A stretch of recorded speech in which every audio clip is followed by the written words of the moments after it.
দেশে বহু মানুষ আছে, বিভিন্ন জনের বুদ্ধিজীবী সহ বিভিন্ন জ্ঞানী ব্যক্তিবর্গ আছেন, বিভিন্ন শ্রেণী পেশার মানুষ আছেন, বিভিন্ন জন মানুষের বিভিন্ন মতামত আছে। আমরা সেই মতামতগুলো আলোচনা করব, সকলে সকলের মতামত উপস্থাপন করবেন, কিন্তু দিন শেষে যেই মতামতের পক্ষে সবচাইতে বেশি সমর্থন থাকবে সেই মতামতের ভিত্তিতেই আমরা দেশকে গড়ে তুলব, দেশকে সামনের দিকে এগিয়ে নিয়ে যাব। আমাদের বিভিন্ন দলের মধ্যে হোক, বিভিন্ন মানুষের মধ্যেই হোক, মত পার্থক্য থাকতে পারে, কিন্তু আমাদেরকে খেয়াল রাখতে হবে যাতে সেই মত পার্থক্য এমন কোন পর্যায়ে না পৌঁছায় যেখানে দেশ ক্ষতিগ্রস্ত হবে, দেশের মানুষ ক্ষতিগ্রস্ত হবে, যেখানে দেশের সামনে এগিয়ে যাওয়া বাধাগ্রস্ত হবে, যেখানে দেশের মানুষের স্বাভাবিক যে চাওয়া সেই চাওয়াগুলো বাধাগ্রস্ত হবে। এমন কোন পরিস্থিতির উদ্ভব যাতে না হয়, এই ব্যাপারে আমাদেরকে সতর্ক থাকতে হবে। আজহারী সাহেব কি কোন দলের নাম উল্লেখ করেছিলেন? উনি জাস্ট বলেছেন একদল খেয়ে গেছে আর একদল খাওয়ার জন্য বসে আছে, এটাই কিছু লোকের গায়ে আগুন জ্বলে গেছে। মায়ের চাইতে মাসির দরদ বেশি, এরকম কিছু নেতাকর্মী কিংবা অনলাইন অ্যাক্টিভিস্ট বিএনপির সাথে আজহারী সাহেবের সাথে বিতর্ক জড়িয়ে দেওয়া। সামনে দুটো কথা বলার সুযোগ হয়েছে আমার, আলহামদুলিল্লাহ। আজকে আমরা এখানে একত্রিত কেন হয়েছি এই বিষয়টি আপনারা সকলেই জানেন।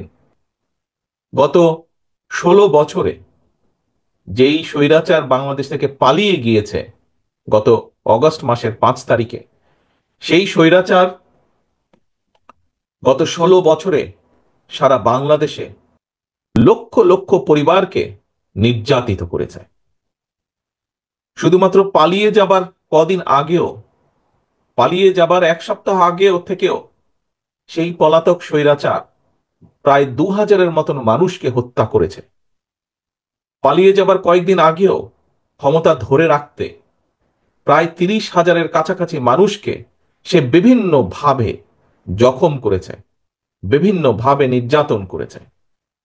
প্রিয় ভাই বোনেরা, এই যে গোলাম রাব্বানী, এই মানুষটি কে ছিল? মানুষটি একজন সাধারণ মানুষ ছিল, মানুষটি একজন রাজনৈতিক কর্মী ছিল। তার দোষ কি ছিল? তার দোষ ছিল সে দেশের মানুষের যেই অধিকার, কথা বলার অধিকার বলি আমরা, ভোটের অধিকার বলি আমরা, অর্থাৎ মানুষের যে অধিকার, ওই যে পালিয়ে গেছে যে 5 তারিখে স্বৈরাচার, সে সেই অধিকারকে দাবিয়ে রাখতে চেয়েছিল। প্রিয় ভাই বোনেরা, যারা আমাদের ভাইরা শহীদ হয়েছে তাদেরকে আমরা ফিরিয়ে আনতে পারবো না। যারা বিভিন্নভাবে ক্ষতিগ্রস্ত হয়েছেন, আমাদের যে সকল ভাইরা বোনেরা ক্ষতিগ্রস্ত হয়েছেন, বিভিন্নভাবে পঙ্গুত্ব নির্যাতনের শিকার হয়েছেন, পঙ্গুত্ব বরণ করেছেন, তাদেরকে হয়তো চিকিৎসার মাধ্যমে আমরা কাউকে কাউকে সুস্থ করে সম্পূর্ণভাবে সুস্থ করতে পারবো, কাউকে কাউকে হয়তো কিছুটা হলেও আমরা সুস্থ করতে পারবো। যেই পরিবারগুলো বিভিন্নভাবে ক্ষতিগ্রস্ত হয়েছে, আপনারা সহ বাংলাদেশের মানুষ যাদের পক্ষে সম্ভব, সেই মানুষগুলো যদি এই পরিবারগুলোর পাশে আমরা যার যতটুকু সামর্থ্য আছে তা নিয়ে যদি আমরা পাশে দাঁড়াই, তাহলে সেই পরিবারগুলো আগামী যে কয়দিন বেঁচে থাকবে কিছুটা হলেও ভালো থাকবে। প্রিয় ভাই বোনেরা, আজ স্বৈরাচার পালিয়ে গিয়েছে, বাংলাদেশ, বাংলাদেশের মানুষ এখন স্বৈরাচার মুক্ত। এখন সামনে আমাদের আরেকটি বড় যুদ্ধ। কি সেই যুদ্ধ? যেই সংগ্রাম, যেই আন্দোলন বিগত 16 বছর যাবৎ এই দেশের মানুষ, বিশেষ করে রাজনৈতিক দলগুলোর নেতাকর্মীরা করেছিল মানুষের সহযোগিতা নিয়ে, মানুষের সমর্থন নিয়ে, সেই অধিকারকে, যে অধিকারকে প্রতিষ্ঠিত করার জন্য, সেই অধিকারগুলোকে পর্যায়ক্রমিকভাবে আমাদের এখন প্রতিষ্ঠিত করতে হবে। যারা শহীদ হয়েছে, যারা নিজের জীবন দিয়েছে, তাদের লক্ষ্য কি ছিল? প্রথম লক্ষ্যই তাদের ছিল মানুষের রাজনৈতিক অধিকারকে প্রতিষ্ঠিত করা, মানুষের বাক স্বাধীনতাকে প্রতিষ্ঠিত করা।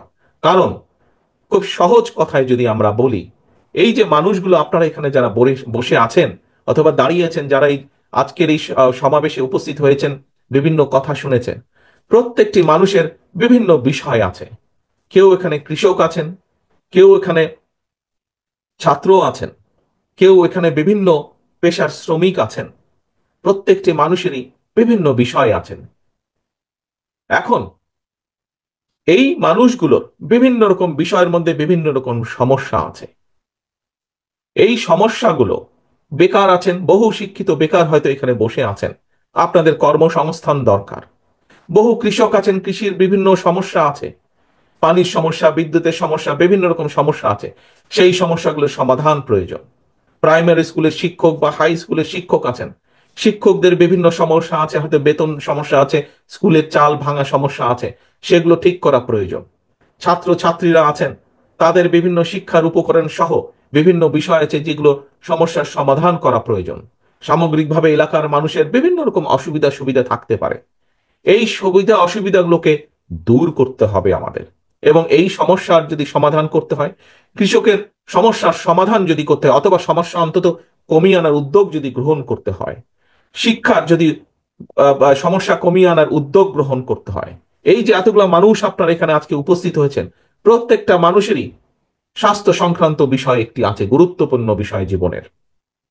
এই মানুষগুলোর যদি স্বাস্থ্য সেবা কম বেশি নিশ্চিত করতে হয়, যাতে করে একটা মানুষ, সে নারী হোক পুরুষ হোক যে কোনো বয়সেরই হোক মানুষ, সে যদি অসুস্থ হয়, সেই মানুষটা যাতে ঠিক মতন ডাক্তারের পরামর্শ পায় বা চিকিৎসা পায়, ঠিক মতন যাতে ওষুধ দিতে পারে, এরকম অনেক কিছু বিবেচনা যদি করতে হয়, তাহলে এই সমস্যাগুলো সারা দেশেই কম বেশি মানুষের আছে। দেশের বহু সমস্যা আছে, এই সমস্যাগুলোর পর্যায়ক্রমিকভাবে আমাদের সমাধান করতে হবে। এখন এই সমাধানগুলো করতে হলে নিশ্চয়ই কাউকে তো থাকতে হবে যারা আপনাদের এই সমস্যার সমাধানগুলোর কথা তুলে ধরতে পারে। গোলাম রাব্বানীরা চেয়েছিল দেশে এমন একটি সিস্টেম দেশে থাকুক, এমন একটি ব্যবস্থা দেশে ধীরে ধীরে গড়ে উঠুক, যাতে করে আপনাদের সমস্যাগুলো, এলাকার মানুষের সমস্যা, সমগ্র দেশে গ্রামে গঞ্জে শহরে ছিটিয়ে থাকা হাজারো কোটি লক্ষ কোটি মানুষের যে সমস্যা, সেই সমস্যাগুলো নিয়ে যাতে কিছু মানুষ কথা বলতে পারে, এবং সরকার যাতে বাধ্য থাকে দেশের সমস্যাগুলো সমাধান করার। মানুষ মানুষের কথা বলবে, সেই কথাগুলো যাতে ঠিকভাবে বলতে পারে, এবং সেই কথাগুলো যাতে যেখানে পৌঁছানো উচিত সেই পর্যন্ত পৌঁছাতে পারে।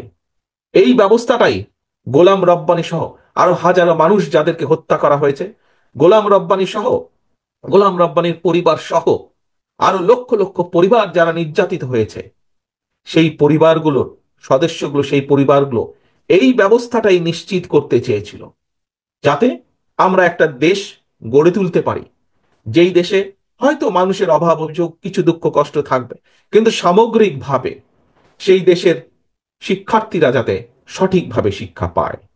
সামগ্রিকভাবে একটি দেশ গড়ে তোলা, যেই দেশের কৃষকরা, হয়তো সব সমস্যার সমাধান করা যাবে না, তারপরেও কৃষকরা যাতে সময় মতন বীজ সার পায়, একটি স্বাভাবিক মূল্যের মধ্যে যাতে বীজ সার পায়, যাতে কৃষকরা তাদের পণ্য দ্রব্য একটি স্বাভাবিক মূল্যে বিক্রয় করতে পারে, মানুষ যাতে তার স্বাস্থ্য সেবা স্বাভাবিকভাবে কম বেশি স্বাস্থ্য সেবা পেতে পারে, মানুষ রাস্তাঘাটে চলাচল করার সময় যাতে একটি স্বাভাবিক নিরাপত্তা থাকে সমগ্র দেশে, প্রতিটি গ্রামে অঞ্চলে জায়গায়।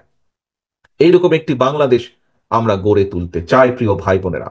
গোলাম রাব্বানীরা তাই চেয়েছিল, সেই কথাগুলোই বলতে চেয়েছিল, কিন্তু সেদিনকার সেই স্বৈরাচার গোলাম রাব্বানীদের কথা বলতে দেয়নি, গোলাম রাব্বানীদের কথা শুনতে চায়নি।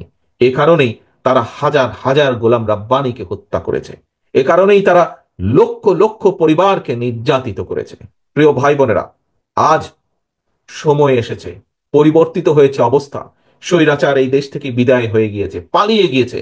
যদিও যদিও স্বৈরাচারের প্রেতাত্মারা, অনেক সহযোগীরা এখনো এই দেশের আনাচে কানাচে লুকিয়ে আছে, তারা বিভিন্ন ষড়যন্ত্রের চেষ্টা করছে, কিন্তু আমরা আজ এখানে একত্রিত হয়েছি, আপনাদের মতন এরকম কোটি কোটি মানুষ যারা দেখতে চায় বাংলাদেশকে একটি স্বাভাবিক অবস্থার মধ্যে, যেখানে যেখানে একজন বেকার যুবক, শিক্ষিত হোক অল্প শিক্ষিত হোক অর্ধশিক্ষিত হোক, একজন বেকার যুবককে তার কর্মসংস্থানের জন্য বেশি বেগ পেতে হবে না, যেখানে শিক্ষার্থীকে তার শিক্ষার জন্য টেনশনে থাকতে হবে না, যেখানে রাতের বেলায় হোক দিনের বেলায় হোক মানুষ পথ দিয়ে হেঁটে যাবার সময় কম বেশি নিশ্চিন্তে নিরাপদে হেঁটে যেতে পারে।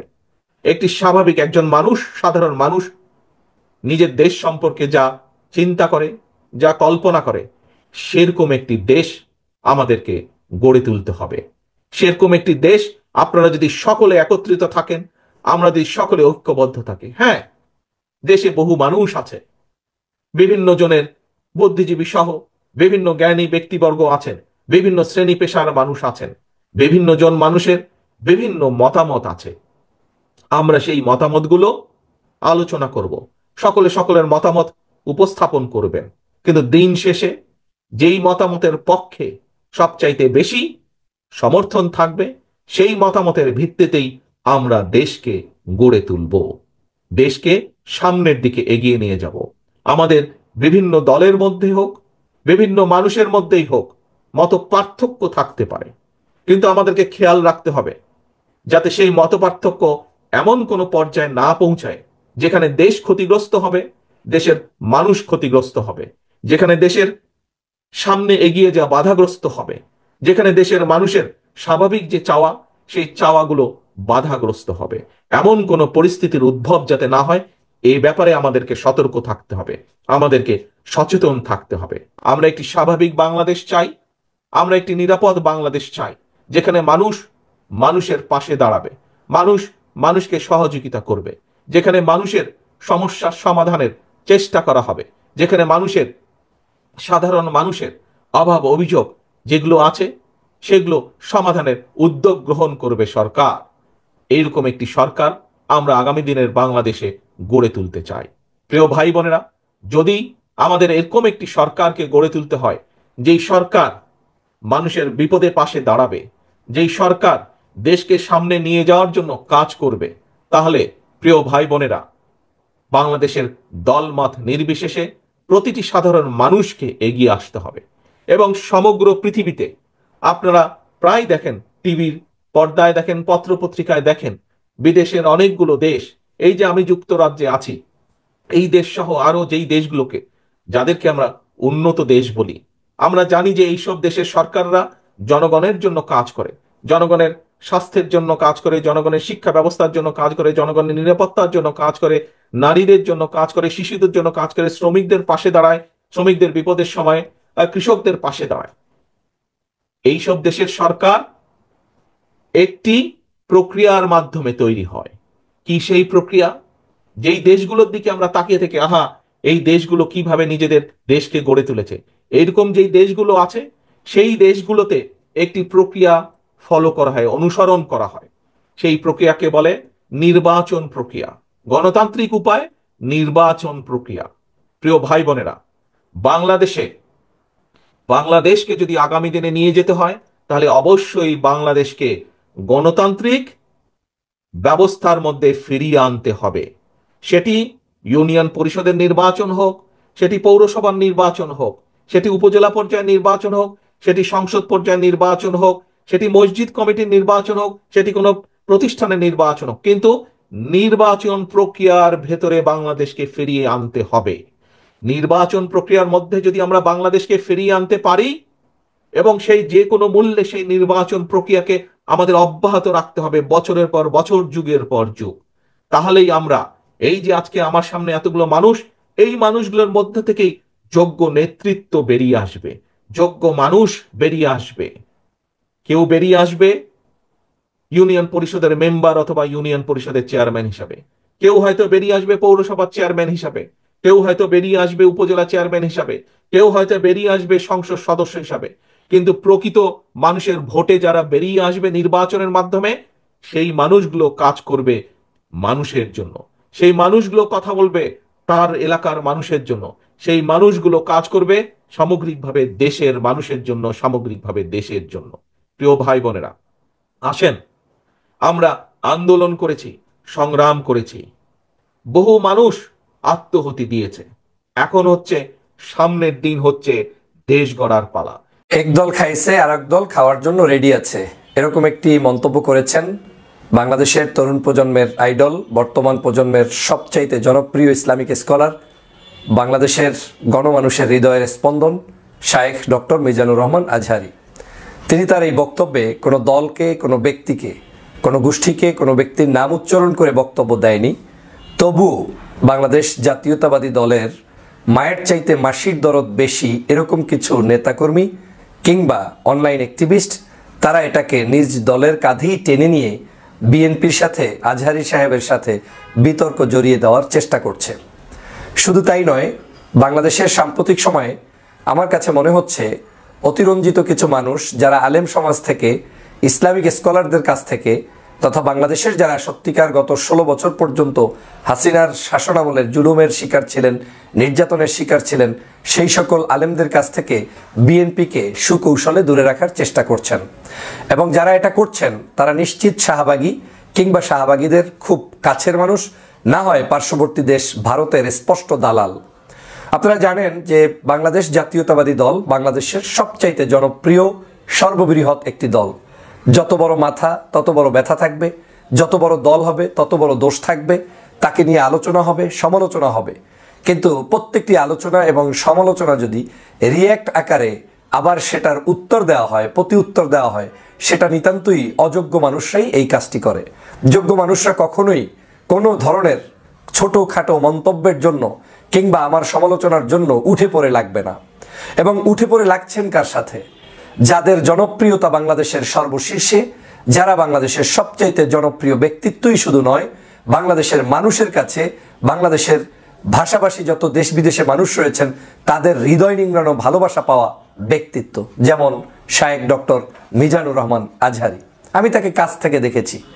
আমি বিশ্বাস করি গণতন্ত্রের সুন্দর ধারা হচ্ছে উন্মুক্ত মন্তব্য যে কেউ যে কোনো জায়গায় করতে পারে। তিনি আমার বিরুদ্ধে কথা বলতে পারেন, আরেকজনের বিরুদ্ধে কথা বলতে পারেন। গত 16 বছর পর্যন্ত আওয়ামী লীগকে আমরা দেখেছি এই কথা বলার অধিকারটাকেই কেড়ে নেওয়া হয়েছিল। স্বাধীনভাবে মত প্রকাশ কাউকে করতে দেওয়া হয়নি। মতের একটু ভিন্ন হলেই তাকে দালাল, তাকে জামাত শিবির, তাকে হেফাজত, তাকে চরমনাই, তাকে বিভিন্ন নামে বেনামে ডেকে ট্যাগ লাগিয়ে তাদেরকে জুলুম, নির্যাতন, অত্যাচার এবং কি দেশান্তরিত পর্যন্ত আওয়ামী লীগের আমলে করেছিল। আজকের কেন, কি কারণে হঠাৎ করে আলেম সমাজের সাথে বিএনপিকে দূরত্ব তৈরির জন্য চেষ্টা চালানো হবে? এখন অনেকেই বলবেন আলেম সমাজ বলতে কাকে মনে করেন?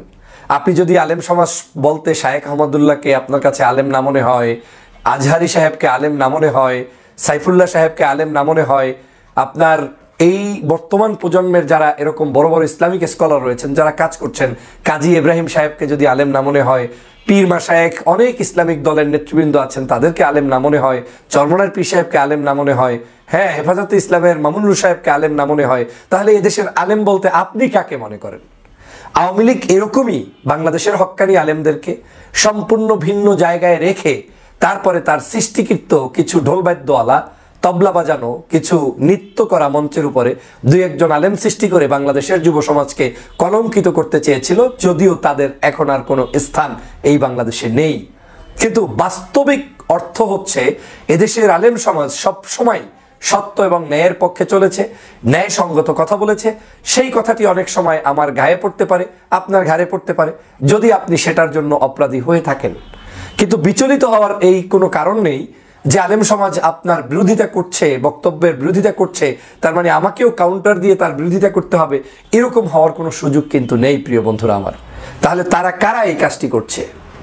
আজকের বাংলাদেশে যেই ট্যাগিংয়ের রাজনীতি আওয়ামী লীগ চালু করেছিল, সেই ট্যাগিংয়ের রাজনীতি আপনি করছেন কিনা এবং আপনি করে দলটাকে বিপদের মধ্যে ফেলছেন কিনা, সেটা আজকের জাতির কাছে আপনাকে জবাব দিতে হবে। আপনি বাংলাদেশের শেখ হাসিনার পতনের আগের ইতিহাসটা জানেন। রাজাকার শব্দ উচ্চারণ করার কারণে শেখ হাসিনার ক্ষমতায় টিকতে পারে নাই। এই যুব সমাজের কাছ থেকে তাফসির মাহফিল কেড়ে নেওয়া হয়েছিল, 144 ধারা জারি করা হয়েছিল, সাইদি সাহেবকে ফাঁসির কাস্টে ঝুলানোর জন্য রায় দিয়েছিল, তারপরে তার জেলের মধ্যে ইঞ্জেকশন পুশ করে হত্যা করা হয়েছে। আলেম সমাজকে কতই কষ্ট দিয়েছে, কিন্তু প্রতি উত্তরে শেখ হাসিনা কি পেয়েছে? শেখ হাসিনা পেয়েছে জিরো। শেখ হাসিনাকে বিতাড়িত হতে হয়েছে, পালিয়ে যেতে হয়েছে, কিন্তু আলেম সমাজ মৃত্যুবরণ করলেও তাদের কবর বাংলাদেশেই আছে, না হয় তাদের পরবর্তী প্রজন্ম বাংলাদেশেই তাফসির মাহফিল কিংবা বড় বড় অনুষ্ঠান করছে। আমি এই দলটাকে অত্যন্ত ভালোবাসি। বাংলাদেশ জাতীয়তাবাদী দলের জন্য গত 16 বছর কথা বলেছি। দীর্ঘ 16 বছরের মধ্যে জুলুম, নির্যাতন, অত্যাচারের শিকার দেশ নেত্রী বেগম খালেদা জিয়ার কথা বলেছি, তারুণ্যের অহংকার জনাব তারেক রহমান সাহেবের কথা বলেছি, এবং আমি বিশ্বাস করি আগামীর বাংলাদেশ গঠন করতে এই দল এবং এই দলের এই দুইজন নেতার বিকল্প নেই, তাদেরকে রাখতেই হবে। কিন্তু আমি এই দলকে চাই ক্লিন ইমেজে। তারা তাদের কথা বলেই যাবে, শুধু তারা প্রতি উত্তরে রাজনৈতিক দলগুলোর মতো করে আচরণ করে, যেটা একজন সাধারণ কোনো আলেমের সাথে টক্কর বাজানোর জন্য মাঠে ময়দানে নামবে, সেটা এই দলের জন্য ভয়াবহ পরিস্থিতি এনে দিবে, তাতে কোনো সন্দেহ নাই। আপনি রাজনৈতিক মন্তব্য করতে গিয়ে আওয়ামী লীগের বিরোধিতা করেন, কোনো সমস্যা নাই। রাজনৈতিক মন্তব্য করতে গিয়ে কোনো একটি রাজনৈতিক দলের মতের বিরুদ্ধে আপনি মন্তব্য করেন, কোনো সমস্যা নাই। কিন্তু বাংলাদেশের কোনো আলেম সমাজকে নিয়ে মন্তব্য করার অধিকার বিন্দুমাত্র আপনার নাই। যখন সেটা করতে যাবেন, সেটা আপনি রাজনৈতিকভাবে আপনি ক্ষতিগ্রস্ত হবেন, কোনো সন্দেহ নাই। যারা মনে করছেন মিজানুর রহমান আজহারি কে, অনেকেই দেখলাম দুই একদিনের ফুটফুট করে মন্তব্য করছেন আজহারি টাইপের, মানে আপনার মন্তব্যের ভাষা এইরকম যে আজহারিকে আপনি চেনেনই না। আজহারি সাহেবের বক্তব্যকে আপনার মানে চরমভাবে মনে হয়েছে ওনরা কারা? হ্যাঁ, ওনরা তারা যারা এই বাংলাদেশের নতুন কিছু দিগন্ত উন্মোচন করতে পেরেছে, বাংলার মানুষের কাছে হৃদয় নিংড়ানো ভালোবাসা পেয়েছে। তাদের নাম এই ডক্টর শায়েখ মিজানুর রহমান আজহারি। একদিনে চাইলে 50টা মাহফিল করতে পারে, একদিনে চাইলে কোটি টাকার উপরে ইনকাম করতে পারে। শুধু মাহফিল দিলে আমার দলের বিএনপির অন্তত 300 আসনের 300 ক্যান্ডিডেট আছে যারা আজহারিকে নিয়ে মাহফিল করানোর জন্য বসে থাকে, চায় প্রতিদিন তারা এই দাওয়াতের জন্য বিভিন্ন মাধ্যমে যোগাযোগ করার চেষ্টা করে। শুধু বিএনপি না, আওয়ামী লীগের সময়ও দেখেছি আওয়ামী লীগের বহু এমপি তার মাহফিলগুলোর সামনে গিয়ে বসে থাকতো শুধুমাত্র একটু জনপ্রিয়তা পাওয়ার জন্য। তৎকালীন সময় ধর্মমন্ত্রী যে ছিলেন আব্দুল্লাহ সাহেব, সম্ভবত ওনার মন্তব্যের আগ পর্যন্ত আজহারির মাহফিলকে কেন্দ্র করে আওয়ামী লীগের নেতাকর্মীরা পর্যন্ত উচ্ছ্বাসিত থাকতো এবং তারা তাকে নেওয়ার জন্য, কারণ তার জনপ্রিয়তায় তারা মানে এতটাই মুগ্ধ হয়েছিলেন, মনে করেছিলেন যে তাকে যে কোনো মূল্যে কাছে নেওয়া যাবে। কিন্তু যখন ভারতের রয়ের পরিকল্পনায়, শেখ হাসিনার স্পেশাল নির্দেশনায়, আব্দুল্লাহ সাহেবের ষড়যন্ত্রে আজহারি সাহেবকে দেশ থেকে বিতাড়িত করা হলো, তখন আওয়ামী লীগ ভিন্ন ডাইছে তারা আজহারির বিরোধিতা করা শুরু করে দিল। আজ একই উপায়ে আজহারি সাহেব দীর্ঘ 5 বছর পরে ফেরত আসার পরে যদি কেউ আজহারি সাহেবের কণ্ঠ রোধ করার চেষ্টা করে কিংবা তার বক্তব্য তাকে শিখিয়ে দেওয়ার চেষ্টা করেন, সে কখনোই দলের কল্যাণকারী কোনো ব্যক্তি হতে পারে না। তিনি শাহবাগী, তিনি আওয়ামী লীগী, তিনি শেখ হাসিনারই মদতপুষ্ট কোনো না কোনো সন্তান। শহীদ রাষ্ট্রপতি জিয়া রহমানের আদর্শ মুক্ত। খালেদা জিয়া কোনোদিন কোনো আলেম সমাজের বিরুদ্ধে একটা কটু কথা বলেন নাই। জননেতা জনাব তারেক রহমান কোনোদিন বলেন নাই। আপনি কে যে হঠাৎ করে কথা বলে এই দলটাকে ডুবানোর জন্য মাঠে নেমেছেন? আমি মনে করি বাংলাদেশের এই রকম মানসিকতা যদি পরিহার করতে না পারেন, তাহলে আপনার কারণে ক্ষতিগ্রস্ত হবে এই দলটি। মিজানুর রহমান আজহারি সাহেব তার যশোরের মাহফিলে বলেছেন, দেশে আহামরি কোনো পরিবর্তন আসে নাই, এক দল খেয়ে গেছে আর এক দল খাওয়ার জন্য বসে আছে। কে যেন আজহার নাকি মাজার একজন আছে, আগে ওরা খাইছে এখন এরা খেতেছে না, কি বলছে না? আপনারা বলেন উনি কি কথাটা ভুল বলেছেন না ঠিক বলেছেন? আপনারা বাঘের মতো আমাকে উত্তর দিবেন আওয়াজ করে। প্রিয় কলিজার টুকরা রংপুরের ভাইরা, আজহারি সাহেব কি কোন দলের নাম উল্লেখ করেছিলেন? এই যে আস্তে কথা বললেন, কোন দলের নাম বলেছেন? কোন ব্যক্তির নাম মেনশন করেছেন? উনি জাস্ট বলেছেন এক দল খেয়ে গেছে আর এক দল খাওয়ার জন্য বসে আছে, এতেই কিছু লোকের গায়ে আগুন জ্বলে গেছে।